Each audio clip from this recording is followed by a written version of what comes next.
써 있는 것도 있네요. 네네. 뭐예요? 쇠비름은 이제 굉장히 흔했던 잡초예요. 네네. 네. 근데 저게 이제 오래 두고 드시면은 오래 사신다는 장명체, 장수하신다는 장명체라고 합니다. 네. 그러네요. 쇠비름 발효액은 장수에 좋은 발효액이고, 네. 근데요, 이 산야초 발효액을 주스로처럼 이렇게 드시기도 하지만 요리할 때 여러 가지로 활용하신다고요? 네. 저희는 이제 이 발효액을 만들어서요, 설탕을 전혀 사용하지 않고 음식에 단맛을 내고 있는데요. 네. 고기를 질 때는 이제 돌배 발효액 같은 걸 넣어요. 아니면 산사 발효액, 네. 그다음에 새콤 달콤 초무침을 할 때는 이제 뭐 애기사과 발효액, 네, 그런 걸 이용하고 있습니다. 애기 사과 발효액. 네. 이거 꼭 먹어보고 싶네요. 우리 애기 먹고 싶어요, 사과에.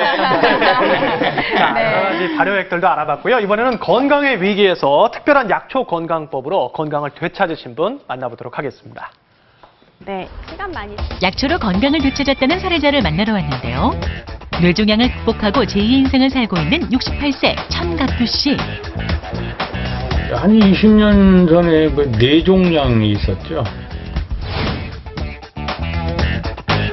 항암 뭐 이런 건 좀 하기 싫더라고요.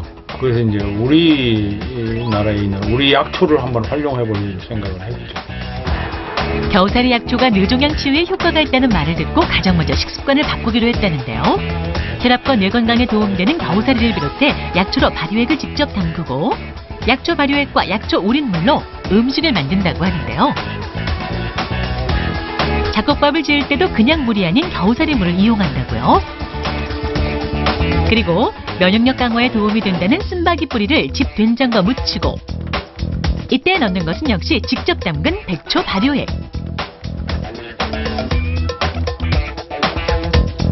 그리고 겨우살이를 우린 물에 소화를 돕는 시래기를 넣어 국을 끓이면 겨우살이 물부터 쓴바기 뿌리와 각종 약초 발효액을 활용한 영양 가득 건강 밥상 완성입니다. 평소 이렇게 약초를 주재료로 식사를 하다 보니 이보다 더 좋은 명약을 따로 찾을 필요가 없다고요. 일상에서 마시는 물도 일반 생수가 아닌 약초 우린 물만 마신다는데요. 매일 정성껏 겨우살이와 생강나무, 금전초 등을 우린다고요.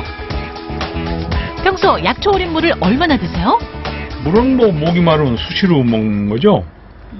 근데 이 물을 이제 밥을 해 먹거나 국을 해 먹기 때문에 대체로 많이 먹는 편이에요. 이렇게 꾸준히 건강을 챙긴 천갑규 씨.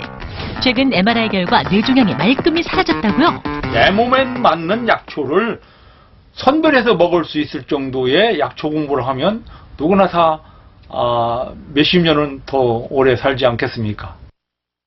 네, 사례자의 경우에는 그 다양한 식이요법에 특히 약초를 많이 활용을 하셨는데요. 저희 화면으로 봤잖아요. 교수님 잘하고 계신 건가요? 네, 지금 사례자의 경우 좀 겨우살이를 지금 끓여서 드시고 네. 밥을 하실 때 밥물에 넣어서 잡수셨거든요. 그리고 다양한 발효약을 만들어서 직접 드셨는데요.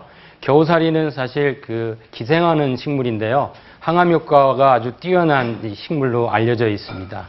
그런데 일반적으로 그냥 끓여서들 드시는 내용이 보통 있는 일인데 이분은 밥을 할 때 수돗물을 사용하신 게 아니고 이 겨우살이를 끓인 물을 밥물로 맞아요. 잡아서 밥을 할 때 이 쌀에서 나오는 뜬물이 약의 독성을 또 중화를 시키는 효과가 있어요. 그렇기 때문에 아주 대단히 효율성이 있는 내용으로 잘 선택해서 드셨다고 볼 수 있겠습니다. 그렇군요. 자, 생활 한방 건강을 지킨다. 오늘 기획특집 두 번째 시간으로 오늘은 약초에 대해서 알아보고 있는데요. 전화 주시면 전화 한번 받아보도록 하겠습니다. 여보세요. 안녕하세요. 안녕하세요. 여보세요? 연결된 건가요? 예, 네, 되셨습니다. 됐습니다. 안녕하세요. 예.